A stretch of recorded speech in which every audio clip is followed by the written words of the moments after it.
is the Mercedes X-Class. This is the power spec. Highway terrains and 19-inch wheels. It's coming up to a fairly challenging little climb here in the Blue Mountains. Mr. Evan Spence behind the wheel. Hello, Evan. This won't be graceful, but we're getting up. Yep.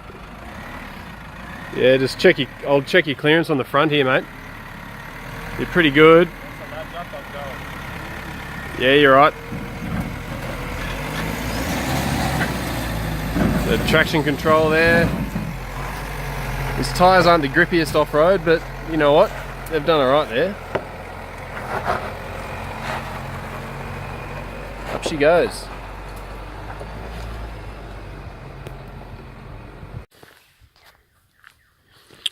What I have in front of me here is Mercedes' new 4x4 ute, the X-Class. This is the X250d in the power spec, so the top spec for this model.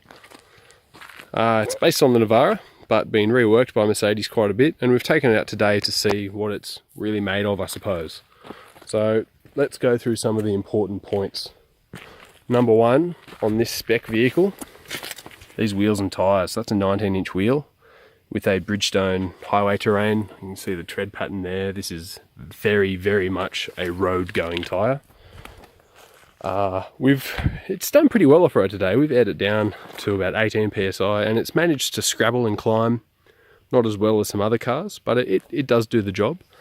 It's worth noting that these tyres would definitely improve the on-road driving of this car. Reduce the noise, it steers better, it lays down power a lot better, but the trade-off there is it's just not an off-road tyre. And a 19-inch wheel, does it have a place on a four-wheel drive ute? I mean, it doesn't need that clearance for brakes. It's just an aesthetic thing. I would prefer to live without it, but hey, that's just me. I'll give you a quick look inside. So it's a whole different interior, and it's quite nice.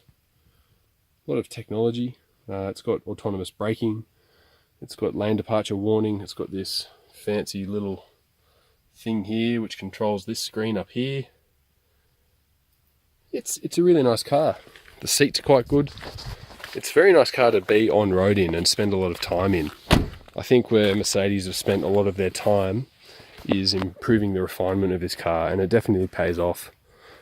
It steers a lot nicer than a Navara, and it's a lot quieter, a lot more, refined, I suppose, is the only word you can really pick there. The wheel track's a little bit wider than a Navara, the bodywork's a bit wider, so it's definitely got a bit more presence as a ute. But all that stuff they've done, including the chassis strengthening, has actually made the car a bit heavier. And so having the same engine and gearbox as a Navara, that's the 2.3 litre twin turbo diesel, it does feel like it needs a little bit more. I mean, if this car had one less kilowatt, I feel like it would be a bit of a failure, to be honest. It's just enough power to get by. One big negative for me driving this thing off-road is the throttle response. It's definitely set up so it's not laggy on-road, but that means in your crawling situations, that throttle is sort of like a hair trigger. Makes it really hard to drive smoothly and slowly. Something you can kind of get used to, but you might be able to get it tuned out or something like that, but it just shows that this thing definitely has a big on-road bias and less of an off-road bias. But that being said, still in one piece.